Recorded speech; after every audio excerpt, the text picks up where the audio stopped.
はい、スピ太郎です。今回はデジタルミキサー3種類音質比較という感じでやっていこうと思います。使うミキサーはこちらから Zoom ライブトラック L8、 こちらマイダス MR18、 こちらヤマハ LS9 16チャンネル、スマホからかける音源とマイクでチェックワンツーで比較していきたいと思います。それではやっていきましょう。スピ太郎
ははワンツ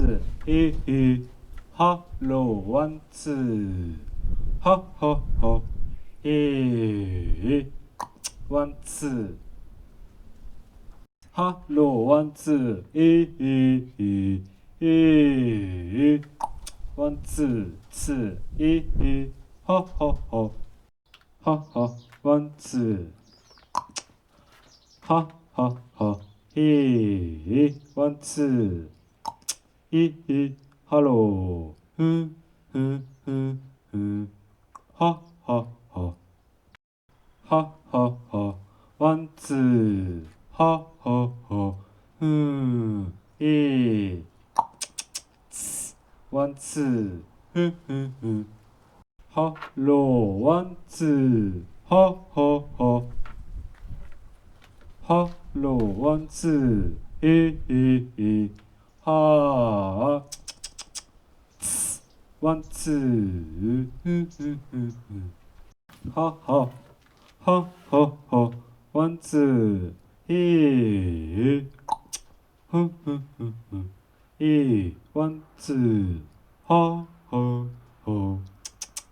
スピ太郎はい、ちょっとやってみたんですけど、動画でうまく伝わるのか、音質の違いは使ってると明らかに違うっていうのは感じますね。こういう使い方じゃなくて1日使うとか、ライブでミックスして使う、バンドの PA やるとかいう風に使うと音の感触っていうのかな、なんか感じが違うっていうのがすごい感じますね。機能的にそれぞれなんていうか、この一番活躍する場所が多分違うと思うんで、それぞれ合った場所で使うのがいいと思うんですけど、いいなって思うところをまず紹介しますね。この Zoom のミキサーはの中で僕が一番いいと思うのは電池で動くっていうところです。なんでここ電池入れるとこがあって、なんか電源ないところでミキサーが使えます。それはこいつやこいつにはない機能なんでとてもすごいですね。でそれからサウンドパッドっていうところがあって、これは効果音とか音出し機能がここに入ってるっていうのもすごいし、あと本体だけで、SD カードでここに SD カード入れるとこがあって、 SD カードで、マルチトラック録音できるっていうことなんで、本体だけで結構なことができるといえばできる。音質は別としてという感じですね。それからこれマイダス、これは、こいつのすごいいいなって思うところは、小さい。それからこれリュックにも入ります。ちょっと重いけど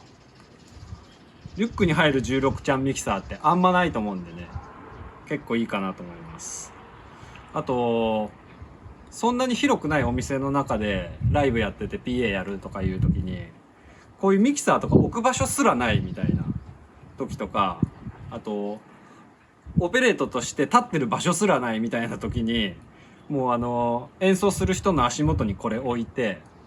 で iPad でミックス操作するんで iPad 持ってお客さんに混じって立ってたりとか、椅子に座ってなんか隅に座ってたりとかいう風な使い方ができますね。これすごいこのコンパクトさっていうのの便利さがあります。それからこれはなんていうんですかね、精密なミックスができるかな、精密なミキシングができるかなという感じですかね。それからあとここヤマハって書いてあるんで、ヤマハって書いてあることで、安心する人もある程度いると思いますし、ちょっとそこ日本の仕事感が出るかなみたいな感じもあるかなと思います。もう結構古い機種ですけど、これは名機だと思います。僕はめちゃくちゃ好きで。それから、音の印象で言うと、今比較でやった中で伝わるかわかんないですけど、ミキサー通すだけでそれぞれ音が変わるんですよね。そのミキサーの色がつくっていうか。それで悪い言い方しますね。これはモコモコ、これはムチムチ、これはパキパキっ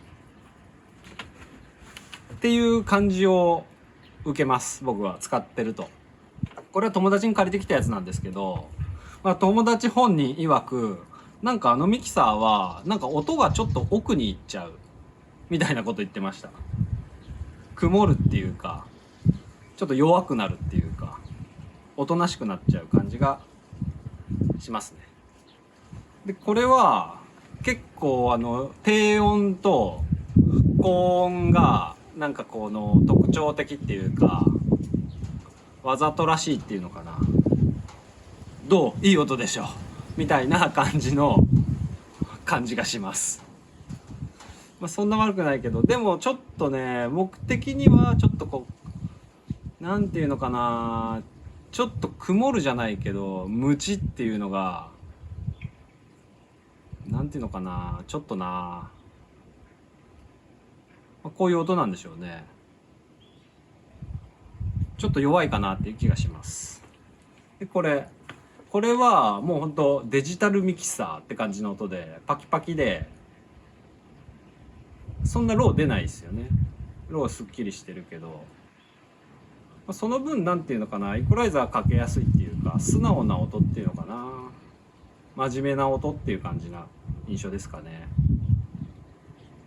と一応まあミキサー音が通るものなんで、出る音の質って結構一番大事かなとも思うんですが、それぞれ活躍する場面は違うと思うんで、一概に音質だけで総合点が決まるわけではないと思うんですけど、この中で使いやすさ、操作のしやすさで言ったら圧倒的にこれです、僕は。 iPad のミキサーはまあこの場合によっちゃすごい便利なんですけど、まあやりにくいですね。見なきゃいけない、いちいち。まあやりにくいです。これはもうちょっとこういう PA ミキサーとはちょっともうジャンルが違うのかもしれないですね。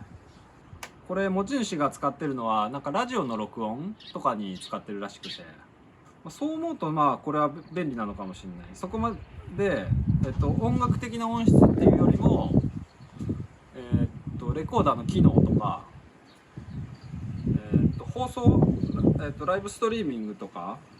何でしたっけ、配信とかそういうのに使うにはすごい便利な、1個ですごいいろんな機能があって便利なやつかなと思います。まあ、最終的にどれも好きです、僕は。